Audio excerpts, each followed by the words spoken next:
నేను ఎప్పుడు కూడా ఇటువంటి భాష మాట్లాడలేదు.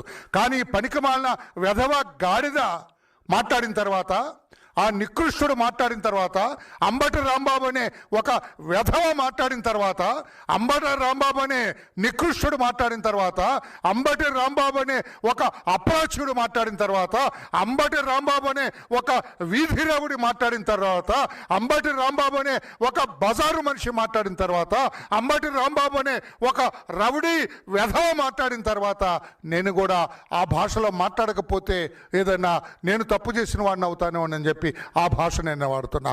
ఒరే పనికి మాలిన రాంబాబు, నీవేం మాట్లాడావు నీకు అర్థమవుతుందా? నీవు వాడిన భాష అర్థమవుతుందా? 4వ దఫా ముఖ్యమంత్రి చేస్తున్న వ్యక్తి, భారతదేశంలో సీనియర్ రాజకీయ నాయకుడు, మానవతావాది, సాంప్రదాయాలకి ప్రాధాన్యత ఇచ్చే వ్యక్తి, సంస్కారవంతమైన భాష మాట్లాడే వ్యక్తి, సభ్యత సంస్కారాలకి విలువనిచ్చే వ్యక్తి నారా చంద్రబాబు నాయుడు గారిని 75 సంవత్సరాల వయసున్న వ్యక్తిని నీవు లంజా కొడుకుంటావా? ఇది కట్ చేయొద్దండి ఈ మాట, దయచేసి పాత్రికేయ సోదరులారా.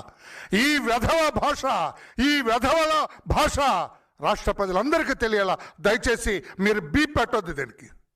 వాడే మాట్లాడాడు కదా, ఆ వెధవ మాట్లాడాడు కదా, ఆ నికృష్టుడు మాట్లాడాడు కదా, దీనికి బీప్ పెట్టొద్దు దయచేసి. తెలియనివ్వండి, let the public no.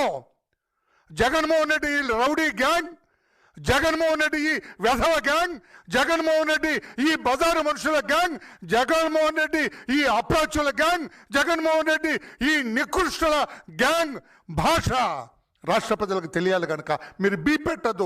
Chandrababu Naidu గారిని లంజాగూడకని మాట్లాడిన మాట రాష్ట్రంలో 5.5 కోట్ల మందికి కూడా తెలియాలా?